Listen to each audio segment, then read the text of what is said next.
യോഗയ്ക്ക് ഒരു സംഘി രാഷ്ട്രീയം നേരത്തെ കൽപ്പിക്കപ്പെട്ടിരുന്നു. യോഗ സംഘികൾക്ക് മാത്രമുള്ളതാണ്, അത് RSSൻ്റേതാണ് എന്നൊരു തലത്തിൽ അതിൻ്റെ പ്രചരണം നടന്നിരുന്നു. എന്നാൽ യോഗ ഇന്ത്യയിൽ മാത്രമല്ല ലോകമെങ്ങും ഇഷ്ടപ്പെടുന്ന വ്യായാമ മുറയാണ്. അതെല്ലാവരും ശീലിക്കുന്നു. ഇൻ്റർനാഷണൽ യോഗ ഡേ ഉണ്ട്. അതിൻ്റെ മുഖ്യ പ്രചാരകരിൽ ഒരാളാണ് നമ്മുടെ പ്രധാനമന്ത്രി ശ്രീ നരേന്ദ്രമോദി. അത് ഒരു വശത്ത് നടക്കുന്നുണ്ട്. യോഗ സംഘിയുടേതാണ്, യോഗ RSSൻ്റേതാണ് എന്ന തരത്തിലുള്ള പ്രചരണം. അതിനെ ബദലായി അല്ലെങ്കിൽ അതിനെ തോൽപ്പിക്കാൻ മറ്റൊരു വ്യായാമ മുറ അവതരിപ്പിച്ച് വാട്സപ്പ് കൂട്ടായ്മകളിലൂടെ പ്രചരിപ്പിച്ച് യുവാക്കളെ സംഘടിപ്പിക്കുകയാണ് ജമാഅത്തെ ഇസ്ലാമിയും അതുപോലെ തന്നെ നിരോധിത സംഘടനയായ പോപ്പുലർ ഫ്രണ്ട് ഓഫ് ഇന്ത്യയുടെ ആളുകളും.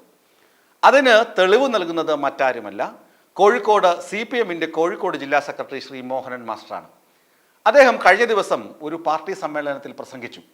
അദ്ദേഹം ചോദിച്ചു, കണ്ണൂരിലുണ്ടോ എന്നറിയില്ല, കോഴിക്കോടിൽ ഇത് പതിവാണ്. 2 സ്ഥലങ്ങളിൽ, ഒന്ന് കക്കോടിയിലും ബാലുശ്ശേരിയിലും ചില സംഘങ്ങൾ ഇങ്ങനെ വാട്സപ്പ് ഗ്രൂപ്പുകൾ ഉണ്ടാക്കി MEC7 എന്ന ഒരു വ്യായാമ മുറ, MEC7നെ കുറിച്ച് ഞാൻ വിശദമായി പറയാം. MEC7 എന്നൊരു വ്യായാമ മുറ പരിശീലിപ്പിക്കുന്നുണ്ട്. ഇതിൻ്റെ അഡ്മിന്മാരെ, ഈ വാട്സപ്പ് ഗ്രൂപ്പുകളുടെ അഡ്മിന്മാരെ സ്റ്റേറ്റ് സ്പെഷ്യൽ ബ്രാഞ്ച് അംഗങ്ങൾ അല്ലെങ്കിൽ സംഘം നിരീക്ഷിച്ചപ്പോൾ അവർ നിരോധിത സംഘടനയായ പോപ്പുലർ ഫ്രണ്ട് ഓഫ് ഇന്ത്യയുമായി അടുത്ത ബന്ധമുള്ളവരായിരുന്നു എന്ന് തെളിഞ്ഞു. ഇവിടെയാണ് ഇതിൻ്റെ ചതിവ് മനസ്സിലാക്കുന്നത്. ഈ MEC7 എന്ന് പറഞ്ഞു കഴിഞ്ഞാൽ നമ്മുടെ വ്യായാമ മുറകൾ, വിവിധ വ്യായാമ മുറകൾ, ധ്യാനം, യോഗ, അക്യുപ്രഷർ, അങ്ങനെ തുടങ്ങിയ കുറേ 7 വിഭാഗങ്ങളിൽ നിന്ന് 21 വ്യായാമങ്ങൾ ചേർത്ത് വച്ചുള്ള ഒരു വ്യായാമമാണ് MEC7. ഇത് ആവിഷ്കരിച്ചത് 2012 ജൂലൈ മാസത്തിൽ, അതായത് സൈന്യത്തിൽ സേവനം നടത്തി നാട്ടിൽ തിരിച്ചെത്തിയ മലപ്പുറം കൊണ്ടോട്ടി സ്വദേശി സലാഹുദ്ദീൻ. അദ്ദേഹം 20 വർഷത്തെ സർവീസിന് ശേഷമാണ് നാട്ടിൽ തിരിച്ചെത്തിയത്. അദ്ദേഹം അവിടുത്തെ ചെറുപ്പക്കാരെയൊക്കെ സൈന്യത്തിലേക്ക് റിക്രൂട്ട് ചെയ്യുന്നതിൽ പരിശീലിപ്പിക്കുന്നതിനും നന്മയ്ക്കും വേണ്ടി ഇങ്ങനെ ഒരു വ്യായാമ മുറ ചിട്ടപ്പെടുത്തിയെടുത്തു. അത് കുറച്ചു കാലം നാട്ടിലൊക്കെ അദ്ദേഹം പ്രചരിപ്പിക്കുകയും നാട്ടുകാരെ ആ വ്യായാമ മുറയിലേക്ക് ആകർഷിക്കുകയും ചെയ്തിരുന്നു. ഇത് നന്മയുടെ ഭാഗമാണ്, സതുദ്ദേശത്തോടെ ചെയ്തതാണ്. എന്നാൽ ഈ PFI ഒക്കെ നിരോധിക്കപ്പെട്ടപ്പോൾ ഈ ആളുകൾ മറ്റെന്തെങ്കിലും ഒരു സംഘടിതമായ നീക്കം വേണമല്ലോ, ആസൂത്രിതമായ നീക്കം വേണമല്ലോ എന്നതിൻ്റെ പിൻബലത്തിലാണ് ജമാഅത്തെ ഇസ്ലാമിയുടെ നേതൃത്വത്തിൽ ഇങ്ങനെയുള്ള ചെറിയ ചെറിയ വാട്സപ്പ് ഗ്രൂപ്പുകൾ ഉണ്ടാക്കി മലബാർ മേഖലയിൽ, പ്രത്യേകിച്ച് കോഴിക്കോടാണ് ഇതിപ്പോൾ ശക്തമായിട്ടുള്ളത്, അത് വ്യാപകമായി പ്രചരിക്കുന്നുണ്ട്.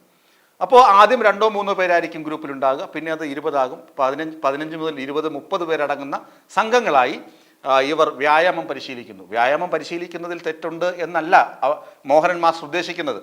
ഈ വ്യായാമ മുറയിലൂടെ ഇവർ യൂത്തിനെ ആകർഷിക്കുന്നത് മതഭീകരവാദം പ്രചരിപ്പിക്കുന്നതിനുള്ള മുന്നോടിയായിട്ടാണ് എന്നാണ് അദ്ദേഹം പറയുന്നത്. ഇത് പറയുന്നത് വാർത്താമാധ്യമങ്ങളല്ല, യോഗനാഥൻ ചാനലല്ല, മോഹൻ മാസ്റ്റർ പറയുന്ന അദ്ദേഹത്തിൻ്റെ വീഡിയോ യൂട്യൂബിലൊക്കെ സെർച്ച് ചെയ്താൽ നിങ്ങൾക്ക് കാണാൻ കഴിയും. അദ്ദേഹം പറയുന്നതാണ്, മതമൗലികവാദം പരത്താനുള്ള ചെറിയ ചെറിയ തുടക്കമാണിത്. നാദാപുരം ഡിഫൻസ് ഫോഴ്സ്, അതായത് NDF, മുമ്പ് PFIക്ക് മുമ്പ് സജീവമായിരുന്ന ഒരു മതമൗലികവാദ സംഘടനയാണ്. കേരളത്തിലെ ആദ്യത്തെ തന്നെ ഒരു മതമൗലികവാദ സംഘടന. അപ്പോൾ അവർ ഇങ്ങനെയായിരുന്നു. അവർ നാദാപുരം ഡിഫൻസ് ഫോഴ്സ് എന്ന് തുടങ്ങിയ ശേഷം നാദാപുരത്തെ ചെറുപ്പക്കാരെ ചേർത്ത് പിന്നെ അത് കേരളം മുഴുവൻ വ്യാപിപ്പിച്ച് അങ്ങനെ പ്രവർത്തിക്കുന്ന ഒരു സംഘമായിരുന്നു. അതുപോലെയാണ് ഇപ്പോഴുള്ള ഈ MEC7 എന്ന ഈ ഗ്രൂപ്പുകളും MEC7 എന്ന ഈ വ്യായാമ മുറയുടെ പരിശീലനവും നടക്കുന്നതെന്ന ആരോപണമാണ് അദ്ദേഹം ഉന്നയിക്കുന്നത്. തീർച്ചയായും അദ്ദേഹത്തിൻ്റെ ആരോപണം ശരിവയ്ക്കുന്ന തരത്തിൽ ഇതിൻ്റെ വാട്സപ്പ് ഗ്രൂപ്പുകളുടെ അഡ്മിൻ ആളുകളായിട്ടുള്ള ആളുകളൊക്കെ ചിലരെങ്കിലുമൊക്കെ PFIയുമായി ബന്ധമുള്ളവരാണെന്നും ഉള്ള വാർത്തകൾ, ഞെട്ടിക്കുന്ന സംഭവങ്ങൾ പുറത്തു വരുന്നു. അങ്ങനെയാണെങ്കിൽ ഇതിനെ പ്രതിരോധിക്കാനുള്ള സംവിധാനങ്ങൾ സ്റ്റേറ്റ് സ്പെഷ്യൽ ബ്രാഞ്ച് പോലീസിൻ്റെ ഭാഗത്തു നിന്നും തുടങ്ങിയിട്ടുമുണ്ട്.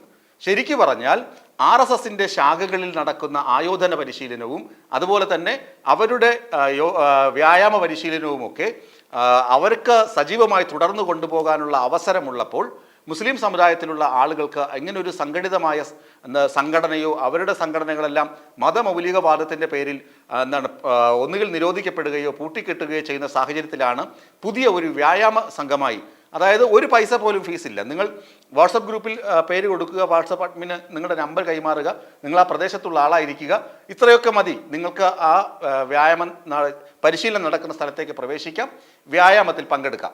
ഇത് ക്രമേണ വളർന്ന് മതമൗലികവാദം പ്രചരിപ്പിക്കുന്ന സംഘങ്ങളായി മാറിയേക്കാമെന്ന ഭയമാണ് കോഴിക്കോട് CPMൻ്റെ ജില്ലാ സെക്രട്ടറി ശ്രീ മോഹൻ മാസ്റ്റർ പറയുന്നത്.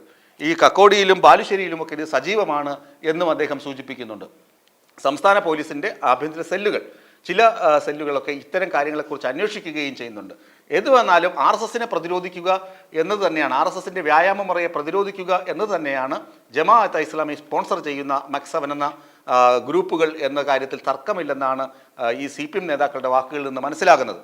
അതുപോലെ തന്നെ ഈ മക്സവൻ എന്ന വ്യായാമ മുറ യോഗയ്ക്ക് സമാനമായി വളർത്തിക്കൊണ്ടുവരുവാനുള്ള ഒരു ബദൽ നീക്കമായി, യോഗയുടെ ബദൽ ആയിട്ട് വളർത്തിക്കൊണ്ടുവരുവാനുള്ള നീക്കവും ജമാഅത്തെ ഇസ്ലാമി നടത്തുന്നുണ്ട് എന്ന സൂചനകളും പുറത്തു വരുന്നുണ്ട്. ഇത് നല്ല ഉദ്ദേശത്തിന് വേണ്ടി ചെയ്തതാണ്, അത് മോശം സംഭവത്തിന് വേണ്ടി, അതായത് മതമൗലികവാദത്തിന് വേണ്ടി പ്രചരിപ്പിക്കപ്പെടുകയാണെങ്കിൽ അത് ദോഷം ചെയ്യും എന്നൊരു കരുതൽ സന്ദേശമാണ് CPMന്റെ കോഴിക്കോട് ജില്ലാ സെക്രട്ടറി പങ്കുവയ്ക്കുന്നത്. ഈ വീഡിയോ നിങ്ങൾക്ക് ഇഷ്ടമായാൽ ലൈക്ക് ചെയ്യുക. കൂടുതൽ വീഡിയോകൾക്കായി യോഗനാഥം ന്യൂസ് ചാനൽ സബ്സ്ക്രൈബ് ചെയ്യുക.